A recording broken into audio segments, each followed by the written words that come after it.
jangan remehkan anak-anak usia-usia seperti ini untuk ikut kajian. Anak-anak yang dibawa kayak itu tuh denger-denger biasa itu. 4 tahun, 5 tahun dianggap anak kecil itu nggak mendengar. Dianggap anak-anak kecil itu nggak mengerti. Salah. Justru subhanallah, Ibnu Abbas itu ikut pengajian Rasulullah. Abdullah bin Abbas. Dia menjadi orang periwayat hadis nomor 5. Abdullah bin Abbas menjadi salah seorang sahabat Rasulullah yang paling mengerti Al-Quran. Setelah Ubay bin Ka'ab, setelah Zaid bin Thabit, setelah Abdullah bin Mas'ud. Di antara yang paling ngerti Quran, Abdullah bin Abbas. Tahukah Anda usia berapa dia mulai ikut kajian? 5 tahun. Usia berapa dia jadi imam? Anda pernah dengar kisah seorang sahabat mengimami ya, para sahabat senior pada sholat tarawih? Usia 9 tahun. Sudah jadi imam Abdullah bin Abbas. Usia berapa dia meriwayatkan hadis?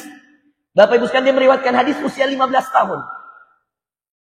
Bahkan Pak, waktu masih usia kecil, usia 8 tahun, mungkin ada yang pernah dengar ceritanya.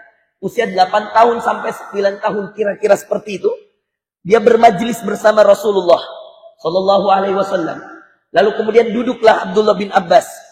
Tiba-tiba Umar bin Khattab karena melihat bahwa yang mau kajian ini Rasulullah, yang berada di sekitar Rasulullah ini sahabat-sahabat senior Bapak Ibu.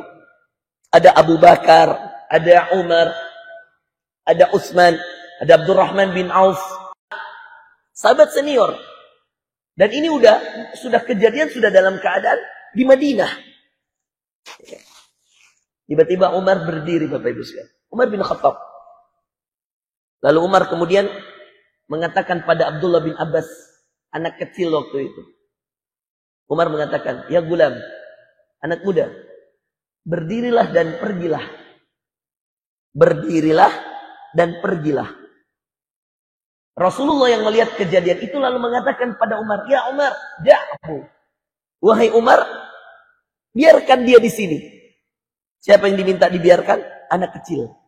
Namanya Abdullah bin Abbas. Coba lihat Bapak Ibu sekalian. Apa yang terjadi? Lalu kemudian Rasulullah SAW mengatakan pada Umar, karena dia mengetahui sesuatu yang kalian tidak ketahui. Kenapa? Karena dia mengetahui sesuatu yang kalian tidak ketahui. Umar memasang muka penasaran. Muka wajah yang penasaran.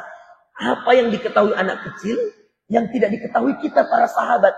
Padahal di situ ada Abu Bakar, ada Umar, dan sahabat-sahabat senior yang lainnya.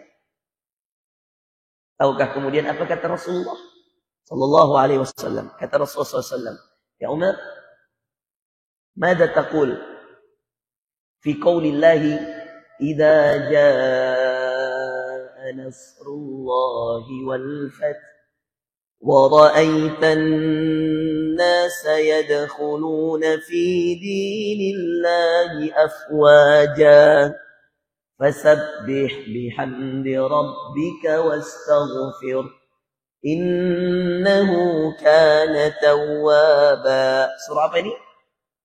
An-Nasr. 3 ayat Pak. Dalam Quran perhatikan Bapak Ibu sekalian. Surah yang jumlahnya 3 ayat cuma 3. Surah dalam Al-Quran yang jumlahnya 3 ayat cuma 3. 3 ayatnya, 3 surahnya. 1, wal asr. Innal insana lafi khusr illa alladhina amanu wa amilus salihati wa tawassaw bil haqq wa tawassaw bis sabr. 1. Surah kedua yang cuma 3 ayat, inna a'tainakal kautsar, al-kautsar. Surah ketiga, idza jaa nasrullahi wal fath. Pertanyaan Rasulullah ke Umar waktu itu, apa perkataan, apa yang kalian biarkan anak kecil ini karena dia mengetahui apa yang kalian tidak tahu. Lalu kemudian Rasulullah baca ayat ini. Lalu bertanya pada Umar, ya Umar, mada taqul fi hadhil aqwal? Dia katakan apa pendapatmu, pemahamanmu tentang ayat ini? Idza jaa nasrullahi wal fath. Kata Umar, ya Rasulullah, kan idza jaa nasrullah itu kan artinya jika telah datang kepada kaum muslimin pertolongan dari Allah. An-Nasr itu pertolongan. Wal fath Wal Fath itu pembukaan kota Mekah. Makanya di juz ke-26 ada surah namanya Al-Fath. Inna fatahna laka fathan mubina. Pembukaan kota Mekah. Artinya setelah Rasulullah hijrah, Rasulullah berhasil kembali menaklukkan kota Mekah. Itu namanya pembukaan. Al-Fath. Maka subhanallah Umar mengatakan, makna dari idza jaa nasrullahi wal fath adalah Allah sebentar lagi akan mengirimkan pertolongannya kepada kita kaum muslimin. Seorang sahabat ditanya lagi, lalu apa menurutmu? Kata Rasulullah. Lalu dia mengatakan, ya Rasulullah, ini tanda kita akan berjaya. Umat Islam akan sampai pada titik kemenangannya. Hampir semua menjawab sama jawabannya. Dipanggil Abdullah bin Abbas. Ya gulam ta'al. Ya gulam ta'al. Anak kecil maju. Lalu diberitahulah sama Abdullah bin Abbas. Kata Abdullah bin Abbas. Kata Rasulullah pada Abdullah bin Abbas. Ya Abdullah. Atau biasa Rasulullah panggil Abdullah bin Abbas itu dengan dua panggilan. Ya gulam. Atau ya Abdullah. Wahai hamba Allah. Ya Abdullah. Mada qawluka fi hadhihi surah. Apa perkataanmu dalam surah ini? Kata Abdullah bin Abbas. Coba bayangkan. Apa jawabannya Abdullah bin Abbas? Hadhihi surah tadullu ala qurbi wafati Rasulillah. Apa jawabannya? Kata Abdullah bin Abbas, hadhihi surah ini tadullu ala qurbi wafat. Apa artinya wafatun? Wafat. Surah ini kata Abdullah bin Abbas menunjukkan sebentar lagi Rasulullah wafat. Subhanallah. Anak kecil berani bilang itu Umar, Bapak Ibu sekalian, merah wajahnya. Berani sekali anak ini. Tapi siapa yang berani mengganggu Abdullah bin Abbas? Anak dari paman Rasulullah, Abbas. Abdullah bin Abbas, ini anaknya Abbas. Dua anak muda. Perhatikan Bapak Ibu sekalian, saya jurusan ilmu hadis. Hanya dua anak muda yang paling banyak meriwayatkan hadis. Kalau urutan periwayat hadis terbanyak yang Anda bisa baca di Sahih Bukhari, Sahih Muslim, ini namanya Sahihain. Anda bisa baca di Sunan At-Tirmidzi, Sunan Abi Daud, Sunan An-Nasai, Sunan Ibni Majah. Ini namanya Kutubus Sittah, buku hadis yang 6. Ditambah Muwatta Imam Malik, Sunan Ad-Darimi, Sunan Daruqutni. Ini namanya Kutubut Tis'ah. Atau Musnad Imam Ahmad sebagian riwayat. Ini, di semua buku ini, buku hadis ini, pasti ada nama 6 orang ini. Karena 6 orang ini periwayat hadis terbanyak. Izinkan saya bacakan sesuai urutannya. Dari 6 ini, 2 orang anak muda. 2 orang anak kecil. Yang masih kecil, ikut kajian bersama Rasulullah. Siapa 6 ini Ustaz? Yang paling pertama, Abu Hurairah. 5.374 hadis. Ini nggak ada lawan. Paling pertama, Abu Hurairah. Dan apa hikmah dari Abu Hurairah? Hikmahnya, jangan pernah merasa malu kalau terlambat belajar agama. Kenapa? Abu Hurairah terlambat masuk Islam. Dia cuma mendapati Rasulullah 8 tahun dalam riwayat. Dalam riwayat yang lain 6 tahun. Tapi Rasulullah wafat, dia menjadi orang paling banyak meriwayatkan hadis. Nama aslinya Abdurrahman. Nama bapaknya Sakhr. Datang dari kota terpencil di Yaman, namanya Daus. Maka nama asli Abu Hurairah Abdurrahman bin Sakhr Ad-Dausi. Kenapa dinamakan Abu Hurairah? Karena suka main dengan kucing kecil. Anak kucing. Karena senang dengan anak kucing, maka Rasulullah mengatakan, ya Aba Hurairah. Karena anak kucing dalam bahasa Arab, hirrah. Hirrah itu anak kucing. Maka kalau dia suka main dengan anak kucing, Abu Hurairah. Siapa nomor 2? Anak kecil. Anak muda. Anaknya Umar. Abdullah bin Umar. Jadi 2 Abdullah. Perhatikan. Ada 2 Abdullah dalam sejarah Islam yang masih kecil ikut kajian bersama Rasulullah dan akhirnya menjadi orang yang paling banyak meriwayatkan hadis. Nomor 2 dan nomor 5. Nomor 2-nya Abdullah bin Umar, anaknya Umar bin Khattab. Nomor 5-nya Abdullah bin Abbas. Anaknya Abbas, paman Rasulullah. Nomor 3 siapa Ustaz? Nomor 3 Anas bin Malik. Abdullah bin Umar 2.600 sekian hadis. Anas bin Malik 2.300 sekian hadis. Aisyah 2.100 hadis. Aisyah nomor 4. Satu-satunya perempuan paling banyak meriwayatkan hadis, Aisyah, istri Rasulullah. Nomor 5-nya Abdullah bin Abbas.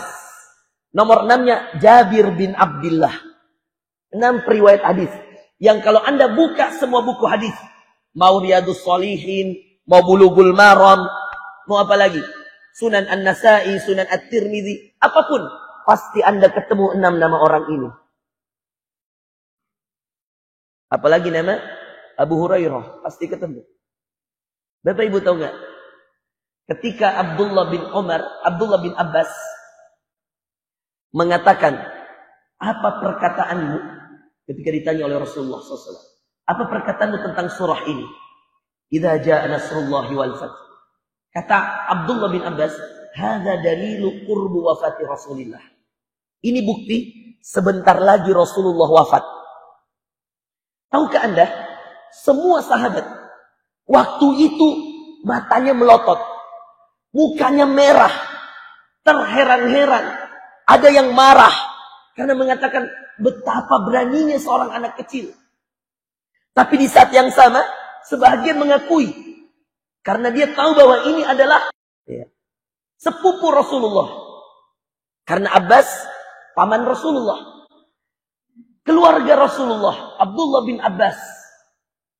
Apa yang terjadi Bapak Ibu sekalian? Lalu Rasulullah SAW mengatakan pada Abdullah bin Abbas di hadapan semua sahabatnya, asabta ya gulam. Jawabanmu benar wahai anak kecil. Gulam itu anak kecil. Lalu dijelaskanlah kepada sahabatnya. Tahu nggak Bapak Ibu sekalian apa alasan dibenarkannya perkataan Abdullah bin Abbas bahwa Rasulullah sudah mau wafat dengan ayat idza jaa nasrullahi wal fath? Kata Rasulullah SAW, beliau menjelaskan, idza jaa nasrullahi wal fath, kalau telah datang pertolongan Allah berupa kemenangan, wal fath, dan pembukaan kota Mekah, itu tanda apa Bapak Ibu sekalian? Tanda kemenangan. Tapi mohon maaf, secara tafsir, secara cerdas, seorang Abdullah bin Abbas, karena dia anak kecil yang hatinya masih bersih, lalu Allah titipkan ilmu kepadanya, mengatakan ini bukti sebentar lagi Rasulullah wafat. Kenapa? Karena kalau kemenangan sudah datang, wa ra'aitan nas, dan kalian melihat manusia yadkhuluna fi dinillahi afwaja, berbondong-bondong masuk ke dalam agama Allah, maka itu tanda sudah selesai tugas Rasulullah. Kalau selesai tugas Rasulullah, itu tanda Rasulullah akan wafat. Kenapa akan wafat? Karena tugasnya sudah selesai. Apa tugas Rasulullah? Wa ma 'alaina illal balagul mubin. Wa ma 'alaika illa wa ma 'alar rasuli. Ya, semuanya tidak ada tugas bagi seorang rasul illal balag, kecuali menyampaikan al-mubin. Al-mubin itu apa yang nyata, yang jelas dari wahyu Allah. Maka kalau sudah selesai menyampaikannya, dan orang sudah masuk Islam, dan kota Mekah sudah kembali direbut, sudah kembali dimiliki, maka tugas Rasulullah selesai. Kalau tugasnya sudah selesai, nggak ada yang lain. Wafat. Maka subhanallah Bapak Ibu sekalian, dari sini kita belajar bahwa belajar itu tidak mengenal usia.